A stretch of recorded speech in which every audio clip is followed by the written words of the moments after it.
Telugu audio Bible ద్వితీయోపదేశ కాండము 27వ అధ్యాయము. మోషేయు ఇశ్రాయేలీయుల పెద్దలను ప్రజలతో ఇట్లనిరి, నేడు నేను మీకు విధించుచున్న ధర్మమును మీరు ఆచరింపవలెను. మీ దేవుడైన యెహోవా మీకిచ్చుచున్న దేశమున ప్రవేశించుటకు మీరు యొర్దాను దాటు దినమున మీరు పెద్ద రాళ్లను నిలువబెట్టి వాటి మీద సున్నము పూసి, నీ పితరుల దేవుడైన యెహోవా నీతో చెప్పినట్లు నీవు నీ దేవుడైన యెహోవా నీకిచ్చుచున్న పాలు తేనెలు ప్రవహించు దేశమున ప్రవేశించుటకు నీవు ఏరు దాటిన తరువాత ఈ ధర్మశాస్త్ర వాక్యములన్నిటినీ వాటి మీద వ్రాయవలెను.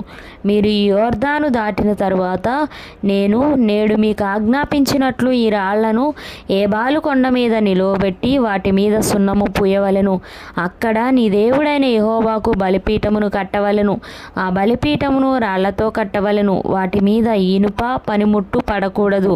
చక్కని రాళ్లతో నీ దేవుడైన యెహోవాకు బలిపీఠమును కట్టి దాని మీద నీ దేవుడైన యెహోవాకు దహన బలులను అర్పింపవలెను.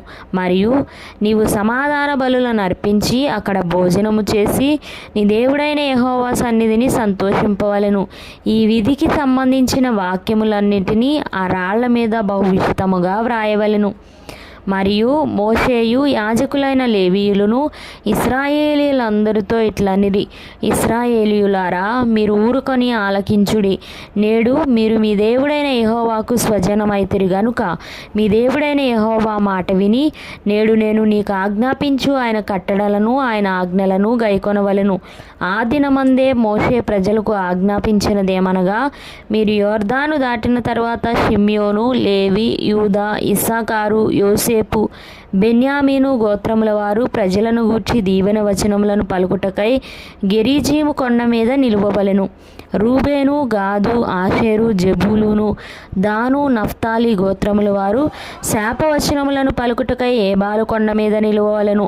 అప్పుడు లేవీయులు యెహోవాకు హేయముగా శిల్పి చేతులతో మలిచిన విగ్రహమునే గాని పోత విగ్రహమునే గాని చేసి చాటున నుంచువాడు శాపగ్రస్తుడని ఎలుగెత్తి ఇశ్రాయేలీయులందరితో చెప్పగా ఆమేన్ అనవలెను. తన తండ్రినైనను తన తల్లినైనను నిర్లక్ష్యము చేయువాడు శాపగ్రస్తుడని చెప్పగా ప్రజలందరూ ఆమేన్ అనవలెను.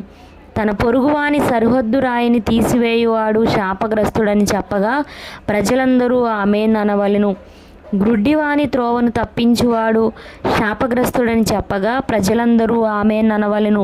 పరదేశికే గాని తండ్రి లేని వానికే గాని విధవరాలికే గాని న్యాయము తప్పి తీర్పు తీర్చువాడు శాపగ్రస్తుడని చెప్పగా ప్రజలందరూ ఆమేన్ అనవలెను. తన తండ్రి భార్యతో శయనించువాడు తన తండ్రి కోకను ఒప్పినవాడు గనుక వాడు శాపగ్రస్తుడని చెప్పగా ప్రజలందరూ ఆమేన్ అనవలెను. ఏ జంతువుతోనైనను శయనించువాడు శాపగ్రస్తుడని చెప్పగా ప్రజలందరూ ఆమేన్ అనవలెను. తన సహోదరితో అనగా తన తండ్రి కుమార్తెతో గాని తన తల్లి కుమార్తెతో గాని శయనించువాడు శాపగ్రస్తుడని చెప్పగా ప్రజలందరూ ఆమేన్ అనవలెను. తన అత్తతో శయనించువాడు శాపగ్రస్తుడని చెప్పగా ప్రజలందరూ ఆమేన్ అనవలెను. చాటున తన పొరుగువానిని కొట్టువాడు శాపగ్రస్తుడని చెప్పగా ప్రజలందరూ ఆమేన్ అనవలెను. నిర్దోషికి ప్రాణహాని చేయుటకు లంచము పుచ్చుకొనువాడు శాపగ్రస్తుడని చెప్పగా ప్రజలందరూ ఆమేన్ అనవలెను. ఈ విధికి సంబంధించిన వాక్యములను గైకొనకపోవుట వలన వాటిని స్థిరపరచని వాడు శాపగ్రస్తుడని చెప్పగా ప్రజలందరూ ఆమేన్ అనవలెను.